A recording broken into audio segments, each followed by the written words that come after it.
Handgun, a firearm designed for use by one hand, usually a pistol or revolver. The firearm, regardless of era, has been one of, if not the most important implement of warfare ever devised. From its earliest inception in the 10th century in China, seriously look it up, the fire lance, to the modern marvels of lead-spewing machines. There's just one little problem. They're frickin' big. Okay, maybe not that big, but still. From the days of the muskets like the Brown Bess to the current offerings like the M4 or the Sig Spear, there's always been a desire to have a firearm that is, well, more carryable. Carryable? Is that even a word? Oh, wow, it's a word. Okay, then. Anyway, there's always been a desire to have a more compact firearm for individuals to use for defensive or offensive purposes, and the solution would come in the form of the handgun, or a pistol, or a revolver. Don't worry, I'll make sure to explain all that. In this video, I'm going to go over a brief history of handguns. Well, not so brief, I mean, it's going to take a little while, but anyway, especially the evolution of their design and function. Now, just a little disclaimer before I begin. I am very familiar with guns in general.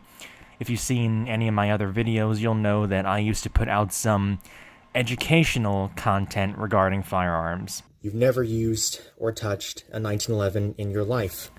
As well as competing in quite a few shooting matches in PCSL and USPSA.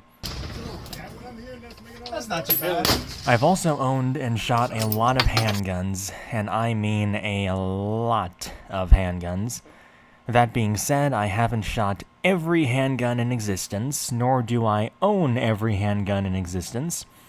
So when I'm talking about a particular firearm or action type, I will be using a gun from my collection as a reference and for demonstration purposes. With all that being said, let's begin.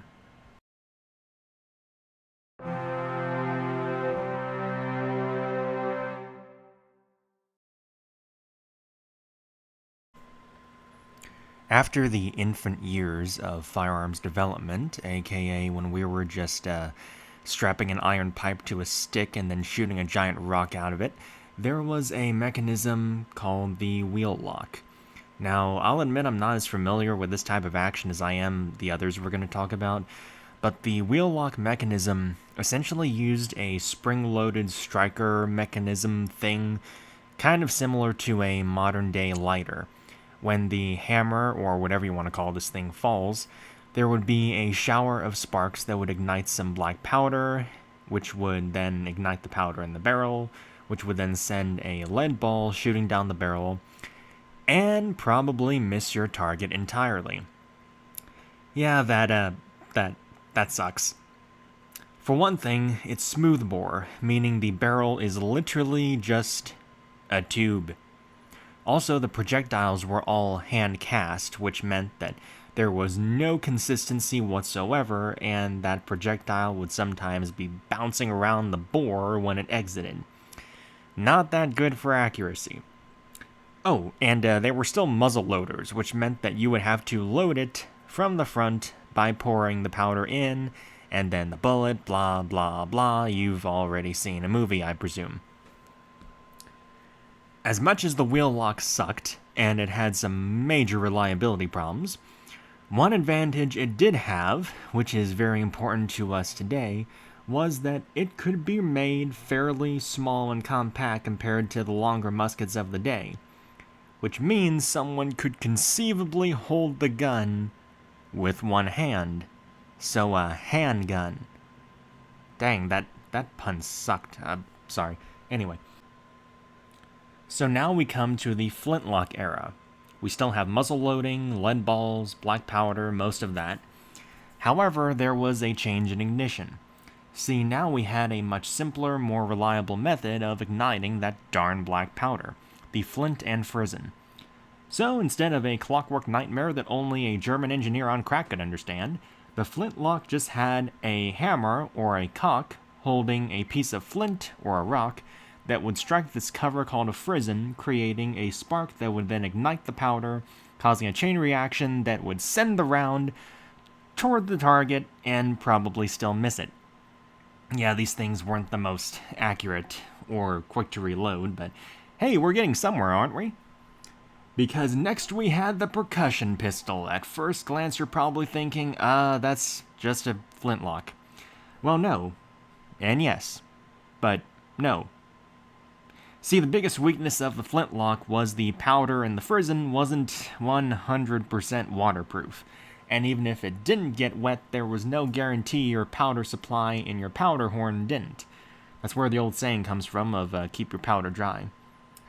Anyway, one day there was a dude that created the percussion cap. This was a mercury fulminate thing that would be set in this impact-sensitive brass cap.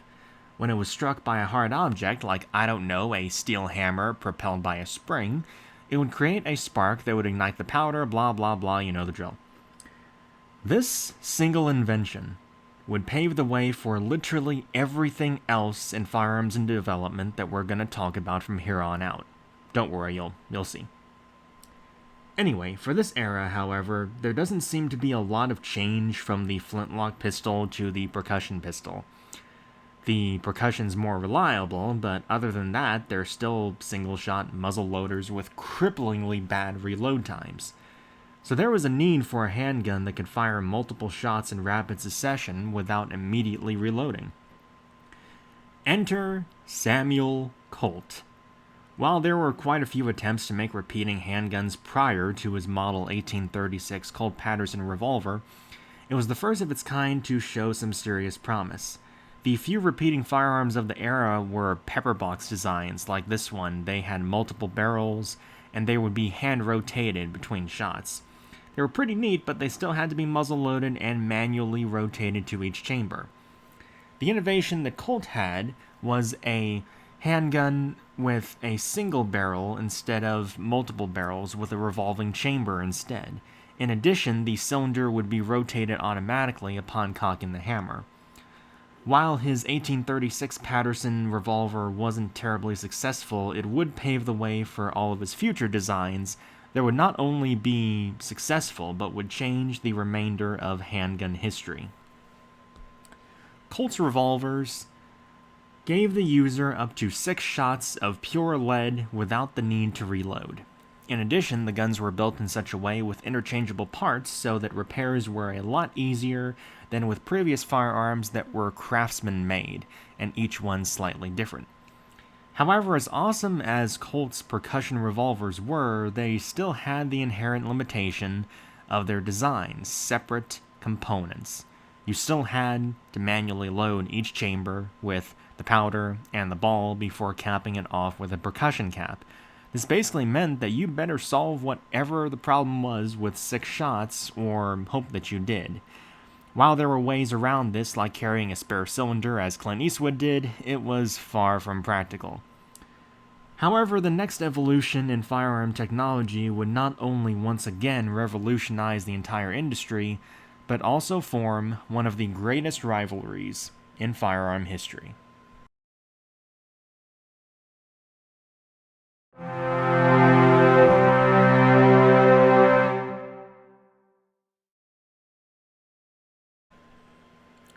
The solution to the slow reload times would be the metallic cartridge. For a very long time, soldiers would be issued a paper cartridge containing the bullet and powder, with them later being issued a pouch or can of percussion caps as well. However, what if all that could be put in one self-contained unit?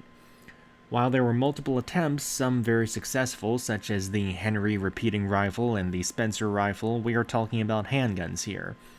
And because of that, we get to talk about a little company called Smith & Wesson, and a little gun that they called the Model 1. The Smith & Wesson Model 1 was an absolutely tiny 7-shot revolver that took 22 short rimfire cartridges. These cartridges contained the bullet, powder, and priming compound in one self-contained package. However, it wasn't just the cartridge technology that made the difference here. It was the ability of the revolver to take the cartridge.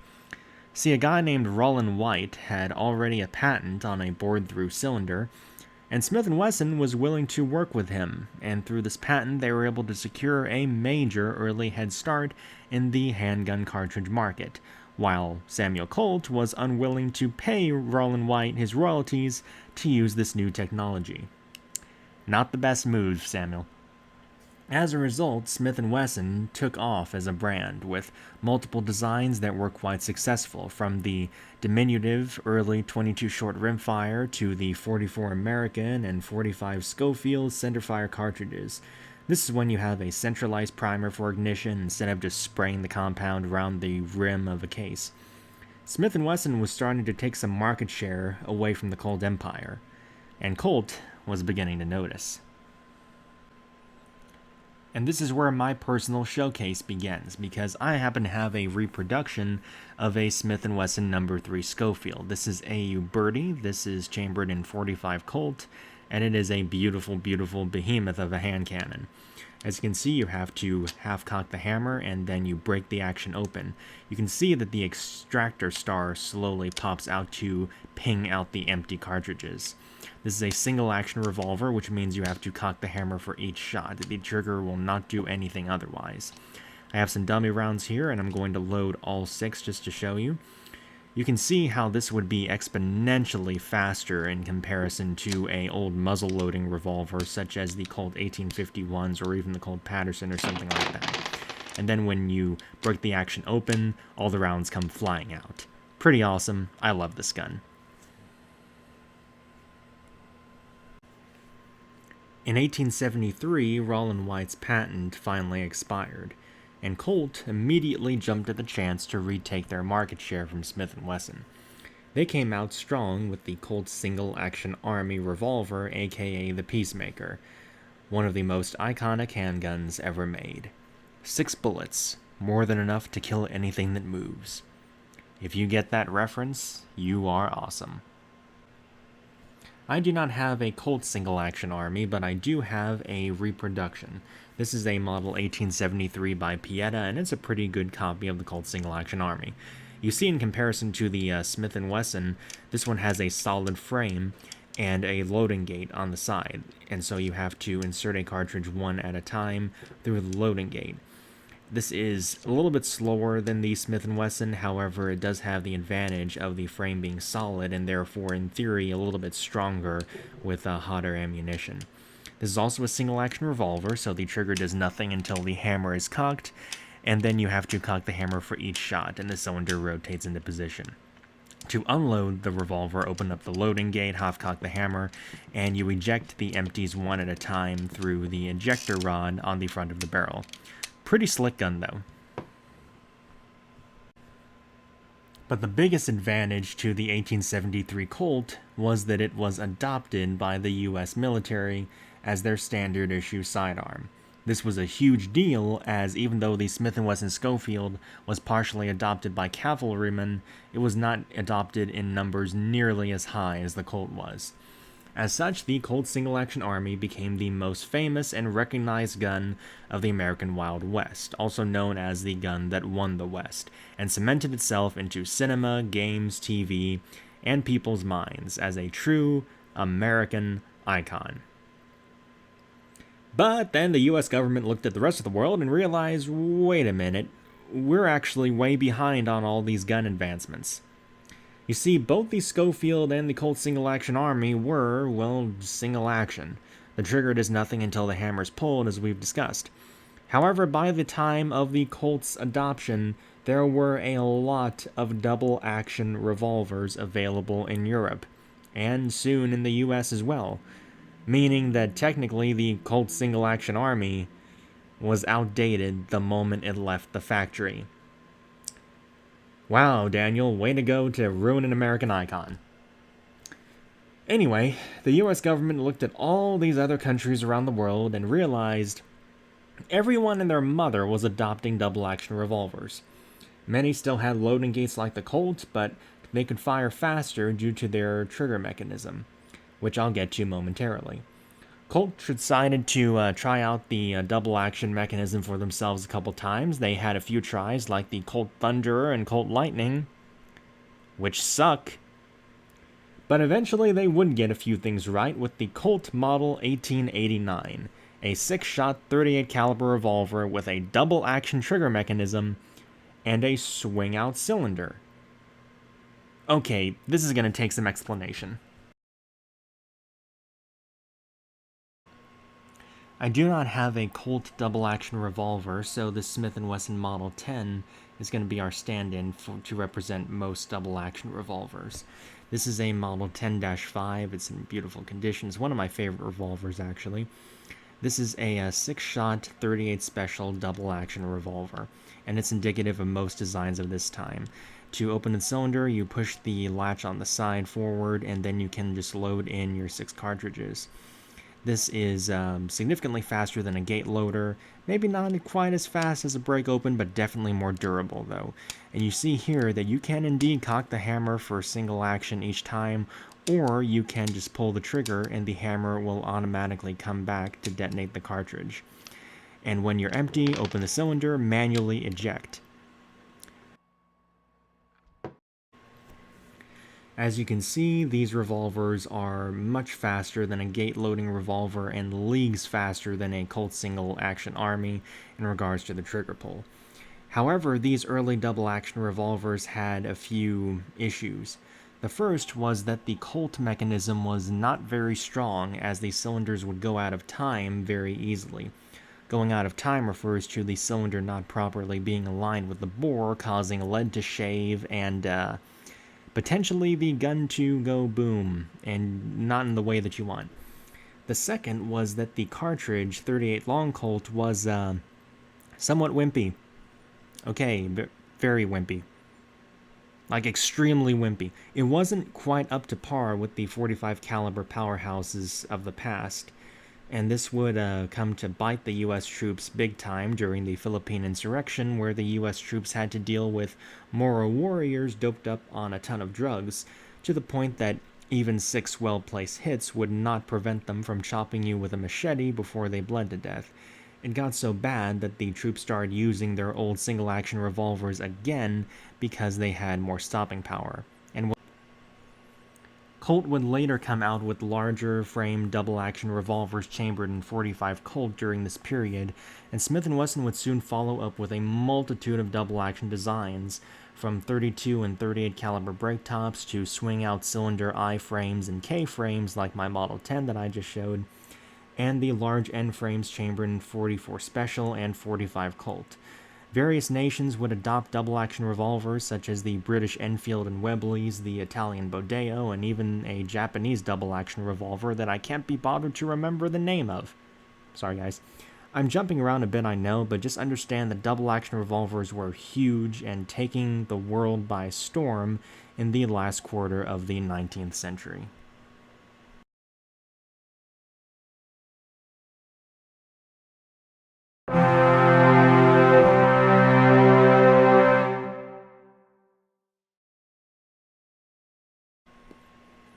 However, some major changes were coming that would completely shake up the firearms world forever. Once again. Seriously, this seems to happen a lot. While double-action revolvers had some major improvements over the previous revolver designs with faster firing and reloading than ever before, there was still an itch that had yet to be scratched. What the heck is this analogy? Who wrote this?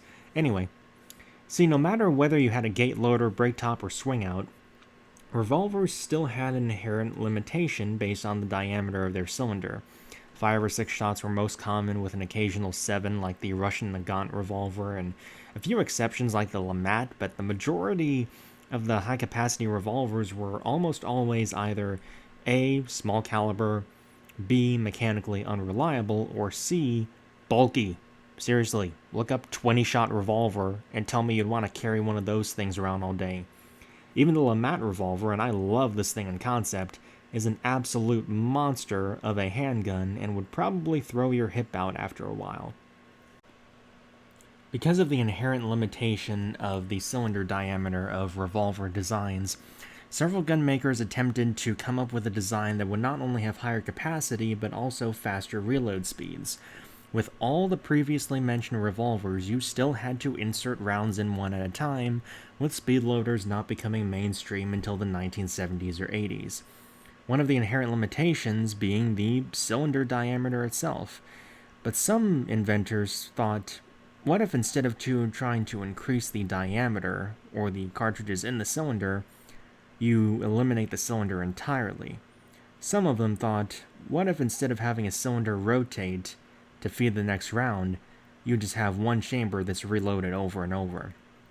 The first pistol to do this was the 1891 Salvador Dormus, a sort of blowback-operated semi-automatic pistol instead of a revolver. The basic operation of this thing was it used a form of a stripper clip to hold a clump of 5 rounds together as one unit to load, and firing the pistol caused the recoil from the cartridge to blow the bolt backward, ejecting the empty casing and feeding the next round. Sounds pretty nifty. This thing had a lot of issues, however. Reliability issues, lack of large-scale adoption and production, and the fact that it had a measly 8mm cartridge and only a 5-shot magazine were enough to keep the Salvador Dormus as but a footnote in history. But the Dormus would crawl so that other pistols could walk, and in 1893, one such pistol would. This thing. This is the Borchardt C93. Yes, this is in fact a pistol, even though it looks like some sort of awkward steampunk fanfiction abomination. It was the brainchild of one Hugo Borchardt. While also using a bolt mechanism, the Borchardt used a completely different operating system with a toggle lock action connecting to a bolt on a hinge portion. This would allow the recoil to cycle the pistol more reliably, in theory.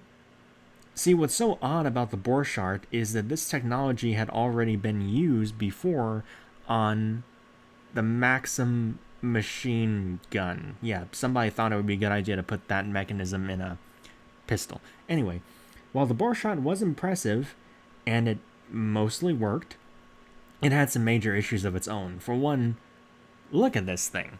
There's fiddly bits and exposed pieces everywhere, and holding this thing is just going to be awkward as all get out. However, the Borchardt was the first semi-automatic pistol to be produced in numbers beyond, 50 or so, and it showed that there would be continued interest in this new technology. In addition, the Borchardt had a detachable box magazine, allowing for much faster reloads than revolvers of the era. However, the first semi-automatic pistol to truly prove the viability of the concept came in 1896, with the Mauser C96 broom handle. This truly iconic pistol, surprise surprise, also has a reciprocating bolt and delay mechanism which uses the recoil of the cartridge to cycle the next round. It utilized a 10-round internal magazine which could be loaded with a stripper clip similar to a bolt-action rifle, which were also becoming popular around the time. The best part, though, was that the Mauser actually worked. Quite well, actually. It is known as one of the first reliable semi-automatic pistols, as well as being the first to be adopted in large quantities by many major world powers and smaller nations. The Germans, Austrians, British, and even the Chinese used the Mauser C96, and some used it even up until and past World War II. British Prime Minister Winston Churchill is famous for owning and using his personally purchased C96 in South Africa in his youth during the Boer Wars, and it's also well known from movies as Han Solo's DL-44 blaster. So, the Mauser C96 proved the concept could work, but it was not without its flaws. While it was the most reliable semi-auto pistol we've talked about so far, reliability in harsher conditions was not the greatest, not to mention it required tight machining and ammunition tolerances in order to function properly, things that you don't necessarily have the luxury of in times of war when resources are stretched. Having an internal magazine of 10 rounds was excellent for the time, but reloads were still a bit awkward to pull off, a little faster than a revolver, but not by much. Later variants would feature a detachable box magazine, but by that time there were far better options available. Speaking of far better options, enter John Moses Browning, also known as the father of modern weapon design. Seriously, just look up the guns that John Browning developed. It's quite insane, actually. John Browning took the few elements from the previous semi-auto designs and included some of his own elements, including two that would create the standard for just about every modern handgun design to come: a slide and a tilting barrel. Both designs would come out in 1900, with the FN 1900 being the first production handgun ever built with a slide instead of a bolt, and the Colt 1900 incorporating both the slide and the tilting barrel design.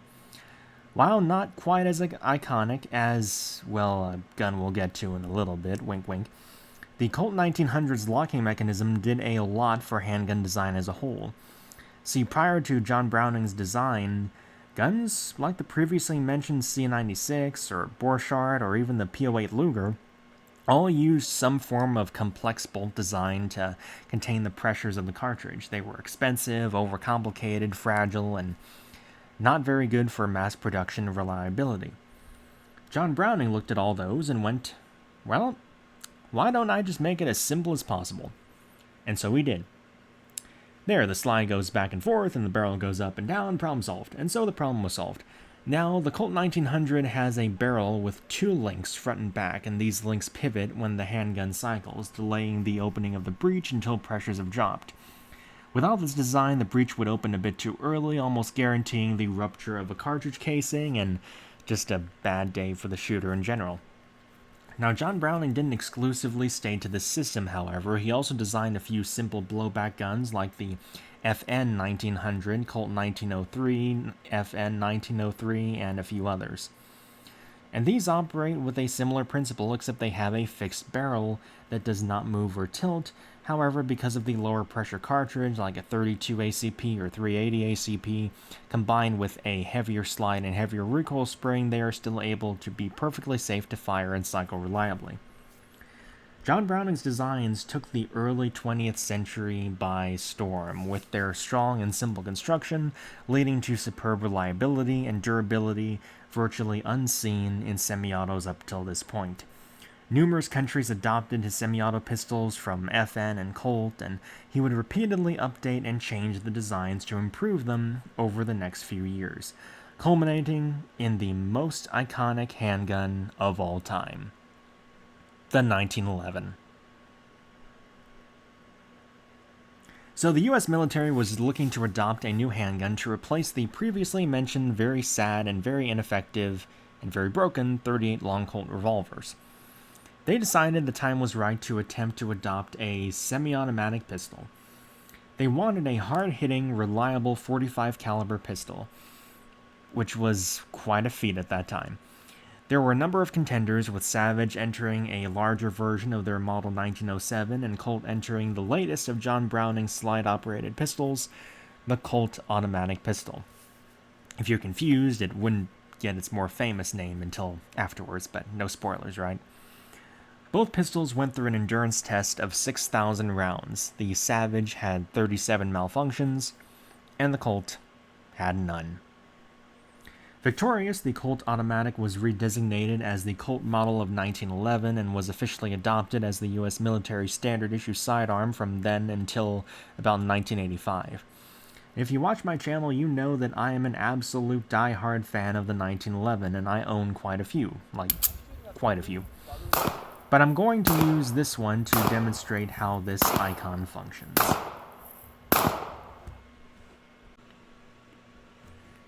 So here is our showcase 1911 for today. This is a blued model, and I think it looks pretty nice.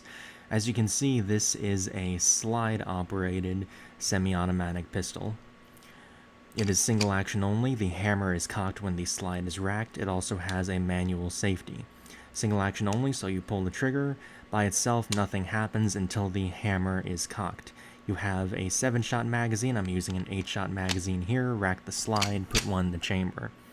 Gun is single action only. You can also manually cock the hammer, engage the manual safety, and the gun will not fire. It also has a grip safety on the back strap. This was added for cavalry purposes. As you can see, the rounds go up the feed ramp into the chamber, and you have Browning's typical short recoil action with the barrel tilting back and forth, back and forth. This is a fantastic handgun.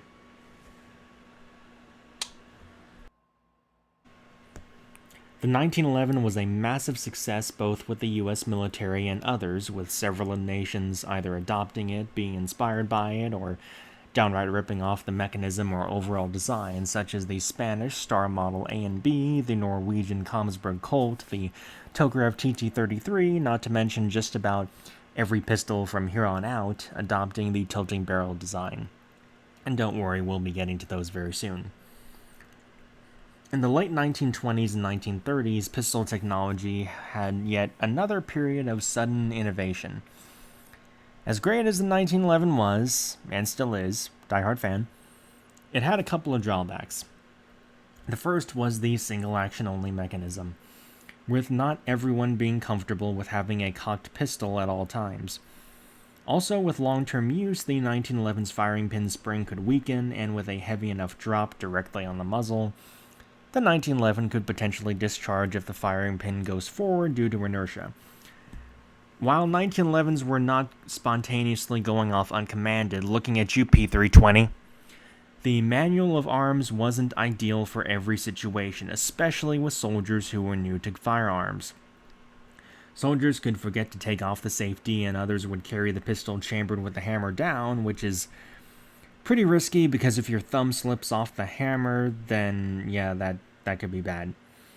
Because of this, the official practice of carrying the 1911 was with a loaded magazine but an empty chamber, requiring the user to rack the slide for the first shot. Not ideal, but it was considered safer for general infantry at the time. The second major weakness of the 1911 was the magazine capacity. For its time, it was par for the course, but still there was a need for a semi-auto pistol that had a capacity higher than 7 rounds. The solution to the first of these issues, the single-action mechanism, would become mainstream with the Walther PP in 1929. This rather compact, blowback-operated 32 ACP pistol had a double-action trigger mechanism. The pistol could have the chamber loaded, then the hammer would be safely dropped with a decock lever on the slide. This meant that the first trigger pull would be long and heavy, similar to a double-action revolver. However, the subsequent shots would be lighter as the hammer had been cocked by the reciprocating slide.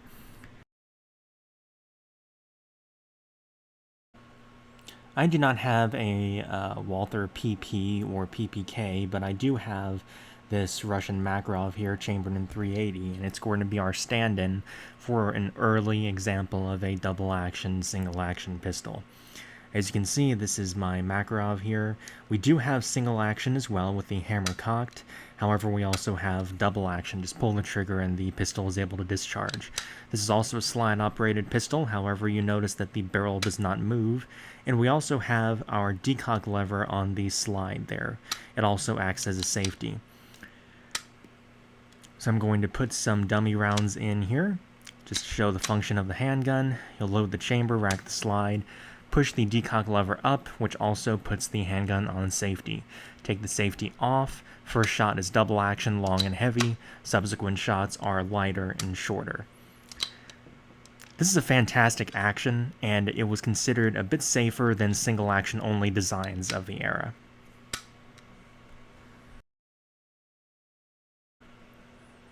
The double-action semi-auto allowed more peace of mind when carrying a loaded chambered pistol, and would pave the way for a lot of pistol trigger designs for the next several decades. Initially, they were in blowback-operated pistols like the Walther PP and PPK, but soon they would be scaled up to larger locked breech pistols like the Walther P38, chambered in 9mm. The second innovation during this time period was the capacity issue.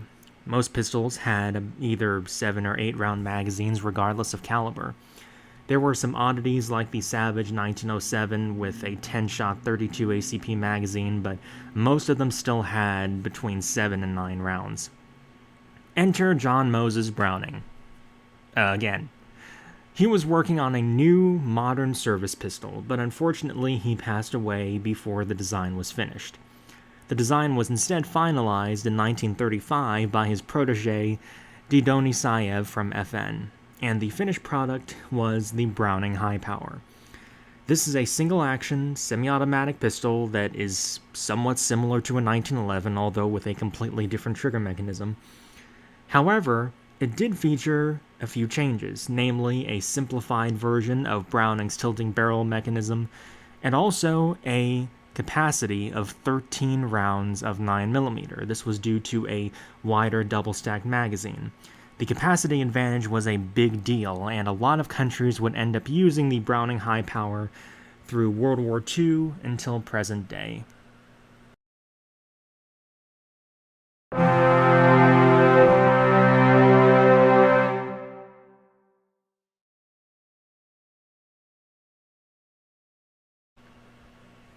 After the Browning high power, however, pistol technology somewhat stagnated.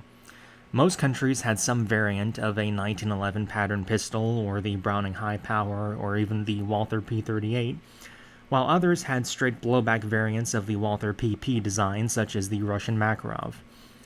Meanwhile, double-action revolvers were still very common and relevant during this time, as automatics were not as popular outside of military SWAT or gun enthusiast circles.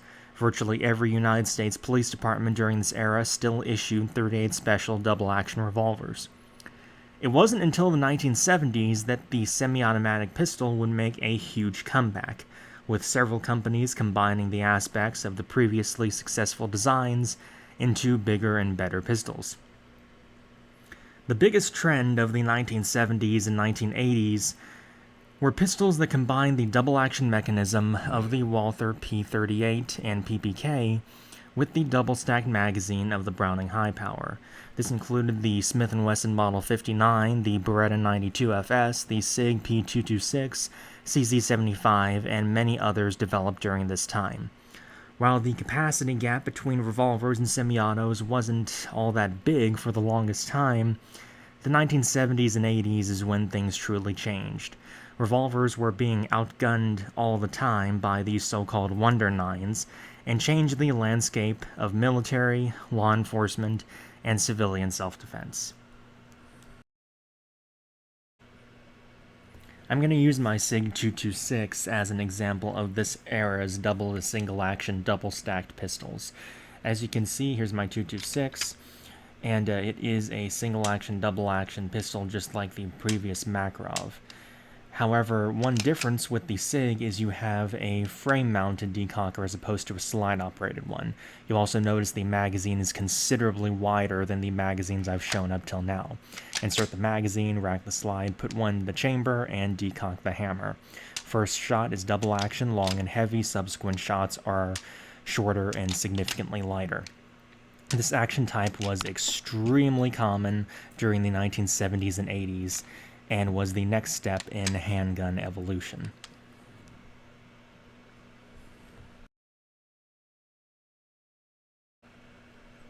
While all these pistols were very successful and were solidly taking over the world by storm, a newcomer was on the horizon. Around 1980 to 1982, an Austrian named Gaston Glock entered a new pistol into the Austrian military pistol trials. His pistol was unlike anything else around the time, a polymer-framed striker-fired pistol with a 17-round double-stacked magazine. The Glock 17 was much lighter than any of the other Wonder 9s of the era and took the world by storm. Also, before you comment, yes, I know technically the H&K VP70 was the first polymer frame handgun, however, it was very unsuccessful, and it really took until Gaston Glock for the polymer frame pistol to take off.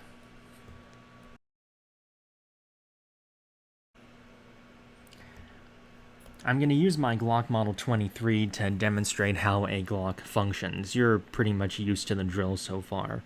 You can see that this one has a slide just like the others and a Browning-style tilting barrel. However, it has an absence of a lot of buttons and levers. This has no external manual safety. There are internal safeties instead.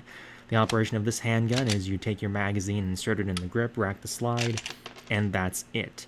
You simply have what Glock calls a safe action trigger pull, and it is consistent every time. There's no external safety. All the safeties are internal. This is an extremely simple handgun, very lightweight, and took the world by storm.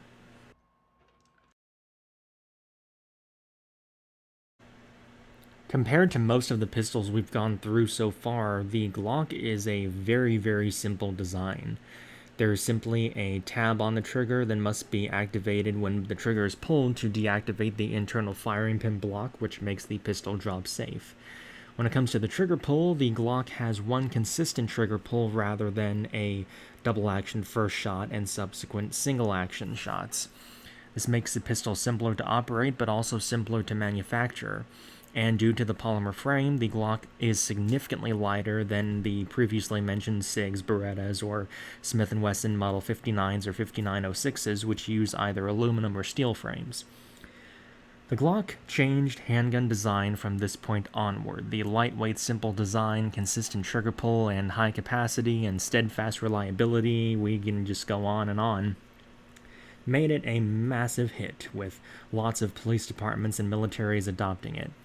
Glock would adapt their design to many calibers and frame sizes, from the original Glock 17 and 9mm to the Glock 19 compact to the large frame Glock 20 and 21 and 10mm and 45, the Glock Model 22 and 40 Smith & Wesson, to the most modern Glocks like the 43X, Glock 48, 49, etc. To this day, Glock is still one of the most common and reliable semi-automatic pistols available. However, Glock did have a disadvantage, or a couple. The main one is the trigger pull. They are not the best. They're a little spongy for some people's taste. And second, the grips are usually quite a bit on the thick side due to the double stack magazine, and the grip angle is not natural for most people. The next innovation that would come would be an interesting one. See, at least in the United States, the frame of a pistol is usually considered the firearm itself, or the serialized portion of the handgun. This means that if the frame is broken or damaged, you need a new pistol because the frame is the serialized part. The solution would soon come around 2014 when Sig Sauer introduced the P320.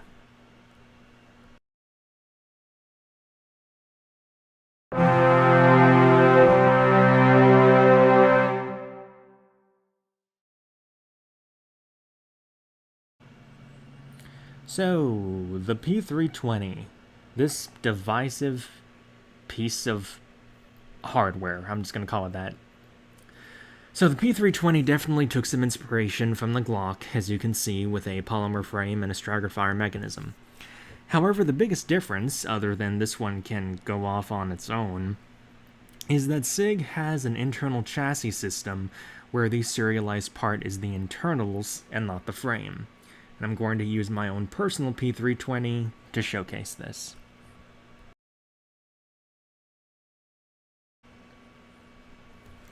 So here it is, the Sig Sauer P320.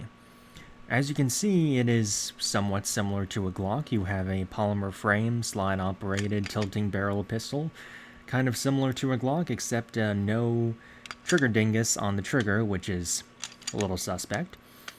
Also, the bore axis is very, very high on this thing. But similar to a Glock, you simply load in the magazine, rack the slide, and then the pistol's ready to go. No external safeties. What makes the P320 special, however, is the internal chassis system.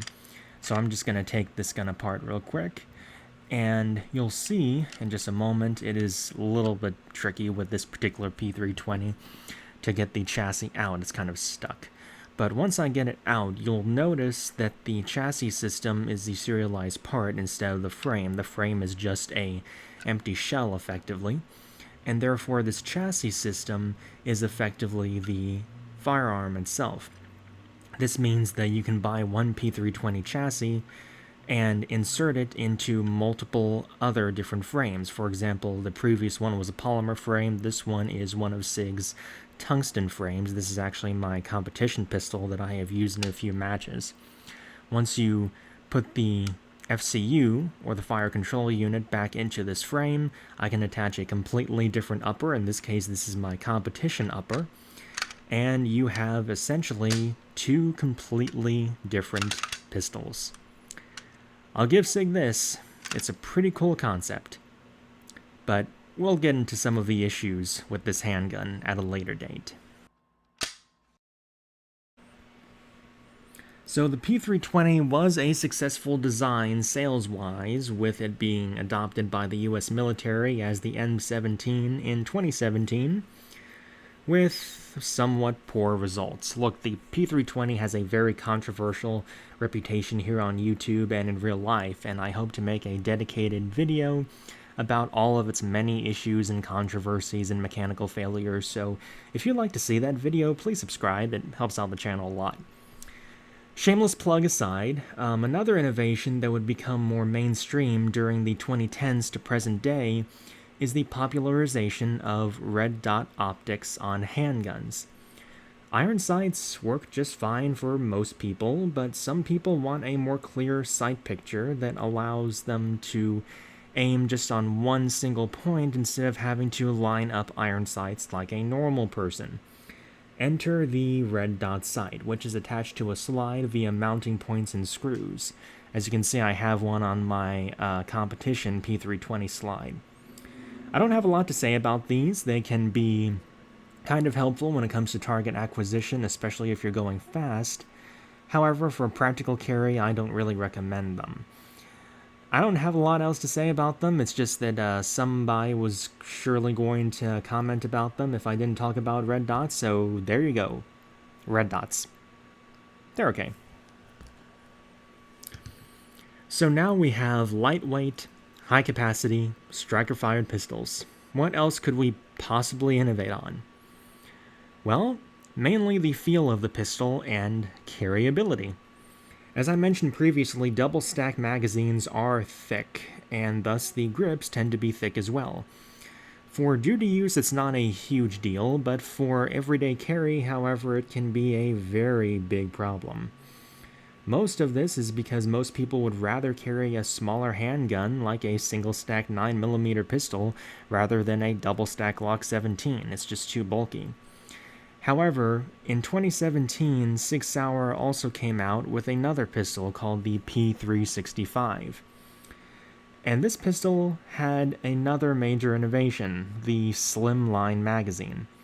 This is somewhat of a 1.5 stack or 1.75 stack magazine, allowing for more capacity in a thinner and much smaller package. This brings us to what I think, so far, is the most advanced and modern handgun to date. Enter the P365X Macro. It has a slimline 17-shot capacity of 9mm in the thinnest profile that I am aware of. Striker-fired trigger, optic capability, rail for flashlights and all kinds of other accessories, and a very interesting ported slide or compensated slide. Usually, compensators on pistols will have cuts at the end of the top of their barrels to vent the expanded gases upward to push the pistol down and reduce recoil, like I have on my P320. The X Macro does this also, but with just a cut in the slide with a shorter barrel. I've shot an X Macro before, and it definitely shoots better in my opinion than any of the other P365 series. So there you have it, from single-shot flintlocks to revolvers to semi-automatics. That's basically the history of handguns up to the present date. What I find fascinating is that most of the firearms we've discussed still have kind of a place in the modern context. Revolvers may be outdated compared to semi-autos in terms of capacity, but I'd still rather have a .44 Magnum in bear country versus a 9mm semi-auto. Also, I've never had someone not enjoy my suppressed 1911. Dang, those things are cool. So what's next for firearms development? Well, I don't really know. I think we'll pretty much just have refinements from here on out until we end up with like lasers or pistol railguns or something like that. Thanks for watching, everybody. This video took quite a long time to make, so if you enjoyed it, please give me a thumbs up and subscribe to the channel. Thank you very much for watching. See you next time.